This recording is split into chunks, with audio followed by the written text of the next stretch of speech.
ପିଲାମାନେ ତୁମମାନଙ୍କୁ coaching express କୁ ସ୍ୱାଗତ।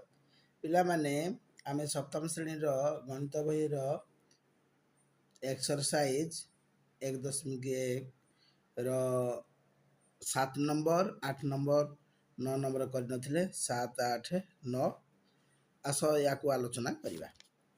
ପିଲାମାନେ ସରଳକର ଏଠି ଦେଇଛି।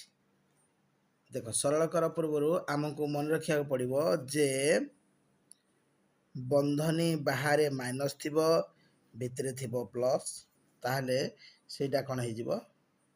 ମାଇନସ୍ ହେଇଯିବ। ବନ୍ଧନୀ ବାହାରେ ଥିବ କ'ଣ? ପ୍ଲସ୍, ଭିତରେ ଯଦି ମାଇନସ୍ ଅଛି ତାହା ମଧ୍ୟ ହେଇଯିବ ମାଇନସ୍। ଯଦି ଦୁଇଟା ଯାକ ବନ୍ଧନୀ ଭିତରେ ମାଇନସ୍ ଅଛି, ବାହାରେ ମାଇନସ୍ ଅଛି, ତାହେଲେ ଏଇଟା ହେବ ପ୍ଲସ୍। ଯଦି ବନ୍ଧନୀ ବାହାରେ ପ୍ଲସ୍ ଅଛି ଆଉ ଭିତରେ ପ୍ଲସ୍ ଅଛି, ସେଇଟା ହେବ ପ୍ଲସ୍। ଏଇଗୁଡ଼ିକୁ ମନେ ରଖିବାକୁ ପଡ଼ିବ। ଏଠି ସରଳକର ଦେଇଛି, ଆମେ ସରଳକର କରିବା। +5 ପ୍ଲସ୍ -7 ବନ୍ଧନୀ ଭିତରେ ଅଛି, -3 ବନ୍ଧନୀ ଭିତରେ ଅଛି। ଦେଖ +5 ସମାନ ଚିହ୍ନ ଦେବା। +5 କଲେ 5 ପ୍ଲସ୍ ଅଛି ବାହାରେ, ଭିତରେ ଅଛି ମାଇନସ୍, ଏଇଟା ମାଇନସ୍ ହେବ। -7 ମାଇନସ୍ ମାଇନସ୍ ପ୍ଲସ୍, ଇଏ +3 ହେବ। ଦେଖ ପ୍ଲସ୍ ସଂଖ୍ୟା ଦୁଇଟା ମିଶାଇବା। 5ରେ 3 ମିଶିଲେ 8 ସମାନ 8 - 7 ସମାନ ହେଲା 1 ବା +1। ଠିକ୍ ଅଛି। ତାପରେ ଏଇଟା ଖ ନମ୍ବର ଦେଖିବା। ସମାନ ଚିହ୍ନ ଦିଅ। -18 ପ୍ଲସ୍ ଅଛି ବାହାରେ, ଭିତରେ ଅଛି ମାଇନସ୍, ଏଇଟା ହେବ -3 -12। ଦେଖ ସବୁ ଯାକ ମାଇନସ୍ ହେଲା। ସବୁ ଯାକ ମାଇନସ୍ ହେଲେ କ'ଣ ସମାନ ଚିହ୍ନ ଥିଲେ ମିଶାଇ ଦେବା। ଚିହ୍ନ ଦେବା ମାଇନସ୍, ସବୁ ସଂଖ୍ୟା ମିଶାଇ ଦେବା ହେଲା। ତ 18 3 21, 12 33 ହେଲା। ଠିକ୍ ଅଛି। -33। ତାପରେ ଗ ନମ୍ବର ଦେଖିବା। ଗ ନମ୍ବର ମଧ୍ୟ ସେମିତି ଦେଖ। +25 କଲେ 25, ପ୍ଲସ୍ ଚିହ୍ନ ପ୍ଲସ୍ ସଂଖ୍ୟାରେ ପ୍ଲସ୍ ଚିହ୍ନ ନଦେଲେ ମଧ୍ୟ ଏଠି ପ୍ଲସ୍ ଚିହ୍ନ ଅଛି। ଏଠି ମାଇନସ୍ ହେଇଯିବ ଏଇଟା 7, ଏଇଟା ହେଇଯିବ -18। ଦେଖ ସମାନ ଚିହ୍ନ ଦେବା। 25 ଏଇ ମାନ ସଂଖ୍ୟା ଦୁଇଟା ମିଶିଗଲେ ହେଇଯିବ 25 ସମାନ ହେବ 0। ଠିକ୍ ଅଛି। ତାପରେ ଘ ନମ୍ବର ଦେଖିବା। ଏଠି ଦେଇଛି -35, ଏଇଟା ମାଇନସ୍ ମାଇନସ୍ ହେଇଗଲା ପ୍ଲସ୍ 20, ଏଇଟା ହେଲା -14। ବୁଝିପାରିଲେ ନାହିଁ? -35, ଇଏ ମାଇନସ୍ ମାଇନସ୍ ହେଲା +20, ତାପରେ ଇଏ ହେଲା -14। ଆମେ ଏବେ କ'ଣ କରିବା? ମାଇନସ୍ ସଂଖ୍ୟା ଦୁଇଟାକୁ ମିଶାଇବା। ମାଇନସ୍ ସମାନ ଚିହ୍ନ ଦିଅ। ମାଇନସ୍ ସଂଖ୍ୟା ଦୁଇଟା ହେଲା 5 4 9, 3 1 4 ମାଇନସ୍, ତାପରେ +20 ସମାନ କେତେ ହେବ? 49 ଟଙ୍କା ଆମେ ଉଧାରୀ କରିଥିଲେ, 20 ଟଙ୍କା ତାକୁ ଦେଲେ, ଆମ ପାଖରେ ହେଲା -19 ଟଙ୍କା ରହିବ। ବୁଝିଲେ ନା? -19 ହେଲା। ତାପରେ ଦେଖ ଶ୍ୟାମଳୀ ତା ଘର ପାଖରୁ 25 ମିଟର ପୂର୍ବକୁ ଗଲା ପରେ ପହଞ୍ଚିବା ସ୍ଥାନରୁ 27 ମିଟର ପଶ୍ଚିମକୁ ଫେରିଲା। ତେବେ ସେ ତା ଘର ପାଖରୁ କେଉଁ ଦୂରରେ ଓ କେତେ ଦୂରରେ ପହଞ୍ଚିଲା? ପିଲାମାନେ ଦେଖ ଇଏ ହେଲା ପୂର୍ବ ଦିଗ, ଇଏ ହେଲା ପଶ୍ଚିମ। ଠିକ୍ ଅଛି ନା? ତ ପୂର୍ବ ଦିଗ ଇଏ ହେଲା, ଇଏ ହେଉଛି ପଶ୍ଚିମ। ଏଇଟା ମନେକର 0। ଏଇ 0ରୁ ଏଇଟା ତା ଘରଟା ହେଉଛି ତାର ସଂଖ୍ୟା ରେଖାର 0। ଏଠୁ ସିଏ ଏପଟିକି ଯାଇଥିଲା 25 ମିଟର। ତାପରେ କ'ଣ କରି ସେ ଆଉ ଘରକୁ ନ ଯାଇ ସିଧା ଚାଲିକିନି ଗଲା ଭାରି ଏପଟିକି ଗଲା ବେଳକୁ ସେ ଏତିକି ବାଟ ପହଞ୍ଚିଗଲା। ତ ଏଇ 25 ମିଟର ଯେଉଁଠି ପହଞ୍ଚିଥିଲା ସେଇଠୁ ଡାଇରେକ୍ଟ ଏଇଠି ହେଇଗଲା କେତେ? 27 ମିଟର। ଏଇଠୁ ଏଇ ଜାଗା ହେଲା 25, ଏଇ ଟୋଟାଲ୍ ହେଲା 27। ତାହେଲେ ଏଇଠୁ ଏଇ ଜାଗା କେତେ ହେବ? ସହଜ। 27 ଫେଡ଼ାନ 25 ଯେ ସମାନ ହେବ 2 ମିଟର। ଏଠି ଲେଖିବ। ଏଠି ଲେଖିଦେବ ତେବେ ସେ, ଦେଖ କିନ୍ତୁ ପ୍ରଶ୍ନ ଦେଖାଯାଉଛି, ତେବେ ସେ ତା ଘର ପାଖରୁ କେଉଁ ଜାଗା ଲେଖିବ? ପଶ୍ଚିମ। କ'ଣ ଲେଖିବ? ପଶ୍ଚିମ। ଏଠି ଲେଖିଦେବ ପଶ୍ଚିମ ଦିଗରେ କେତେ ଜାଗା ଲେଖିବ? 2 ମିଟର। ବୁଝିଲା? ଏଠି ଲେଖିଦେବ 2 ମିଟର। ସରିଲା। ତାପରେ 9 ନମ୍ବର କ ଦେଖିବା ଯୋଗଫଳ କେତେ ହେବ ସ୍ଥିର କର। ଏଠି ଆମେ କ'ଣ କରିବା, ଏଠି ପ୍ଲସ୍ ମାଇନସ୍ ପ୍ଲସ୍ ଦେଇଛି, ଘାବରି ଯିବାର କିଛି ନାହିଁ। ଏଠି ଆମର ଉପାୟ ହେଲା ଆମେ ପ୍ଲସ୍ ସଂଖ୍ୟାକୁ ଏକାଠି କରିଦେବା, ମାଇନସ୍ ସଂଖ୍ୟାକୁ ଏକାଠି କରିଦେବା।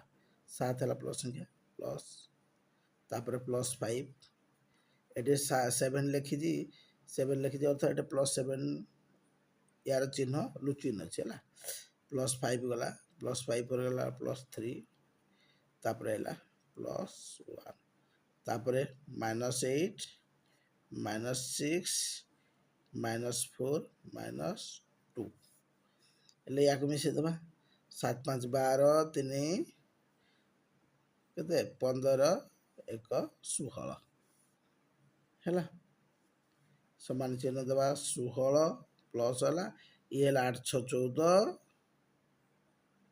8 6 14 4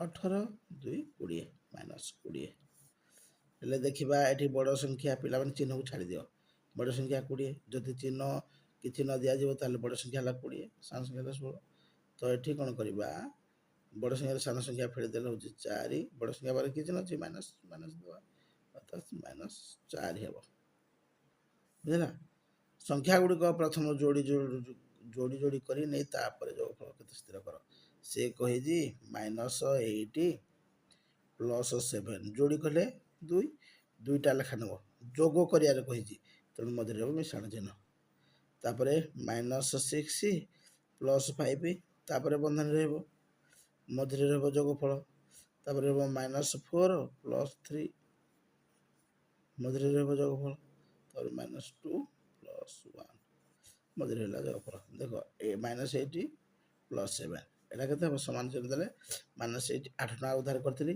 7 टका देली मो पाखे रहा -1 टका 6 टका उधार करी 5 टका देली मो पाखे रहा +-1 तापर सेहीपरी एठी मध्य सेमती +-1 एठी मध्य आइबो +-1 समान बंधन काढ़ीदे -1 -1 -1 -1 चार्टा अर्थात -4 जदि आम संख्या गुड़ी को प्रथम जोड़ी जोड़ी करने एमती बंधन देने जोगफल करा -4 बाहर उत्तर ठीक अच्छे ये -4 उत्तर बाहर एटी -4 उत्तर बाहर जोगफल स्थिर कर या जोगफल स्थिर करवा ग नंबर जोगफल केमती स्थिर करवा -4 बंधन काढ़ी दियो प्लस अच्छी बाहर भितर अच्छी माइनस माइनस हे प्लस बाहर माइनस हेटा भी एटा माइनस हे ये +0 ये +1 ये +2 ये +3 ये +4 बुझे नहीं प्लस प्लस है प्लस प्लस प्लस है प्लस प्लस प्लस है 3 प्लस प्लस है प्लस प्लस प्लस है 4 तो आम लिखिदे या तो ये आम कौन करवा ये है ऋणात्मक संख्या ये है धनात्मक संख्या आम ऋणात्मक संख्या मिशीदे धनात्मक संख्या मिशीदे शून्य मिसेले कौन परिवर्तन हेब ना 4 3 7 2 की 9 1 10 समान -10 2 1 3 3 6 4 की 10 +10 पिला माने 10 टंका मुझे उधार करी 10 टंका खाईदेली मो पाखे आउ कौन रहा शून्य रहा ठीक अच्छे आम अभ्यास कार्य 1.1 शेष कले नेक्स्ट वीडियो आम पढ़ा पूर्ण संख्या मध्य जोग प्रक्रियार विभिन्न धर्म पिला माने वीडियोटी तुम मानू भल लगी तुम जदि बुझीपारी वीडियोटी नुआ होते सब्सक्राइब कर निजर मतामत देव लाइक देव एवं निजर सांग मानू वीडियोटी पठेब जहाँफल सांग माने 1.1 गणित आलोचना टी बुझे आज रोची धन्यवाद।